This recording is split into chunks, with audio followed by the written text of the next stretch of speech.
You know, this is my first time using the slapchop method, and I have to admit, this is a good way to paint your models. This literally took me about maybe an hour and a half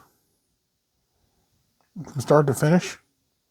Like, legitimately, I started painting this model at like, I don't know, a little after 7 o'clock, and here it is, like 8:30, and I think it's about 8:45.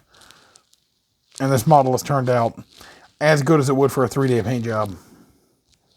I'm pleasantly surprised, in all honesty. I will definitely be using this method again.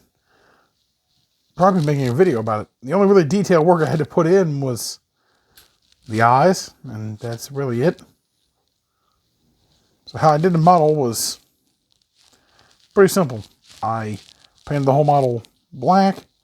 I dry brushed with a neutral gray tone. Move him out of the way. And then I dry brushed a white over that. For the pants, I used contrast orc flesh. For the gloves, boots, and jacket, I used contrast black Templar.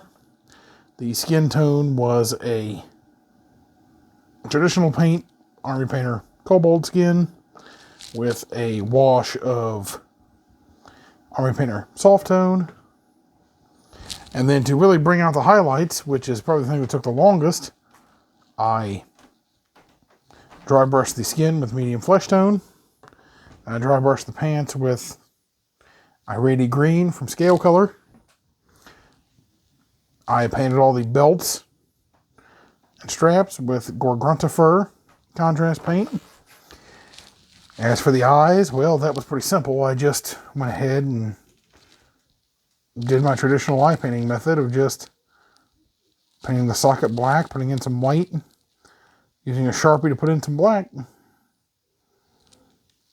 Turned out surprisingly really good. I'm quite impressed. I may make a video explaining slapchop here. As for a wash, though, I did put a wash on all the silver and for the skin, but other than that, I didn't have to do much. I mean, in a little under 2 hours, I was able to get a model that I would say is every bit display quality, definitely tabletop quality, in a quarter of the time that it would have taken me to do this.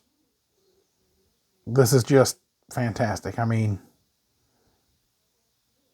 I'll be using this method from now on. This will be my new way of speed painting. Even the back looks surprisingly really good. Even new painters to the hobby could do something this quick. This is a method I can see why it's catching on.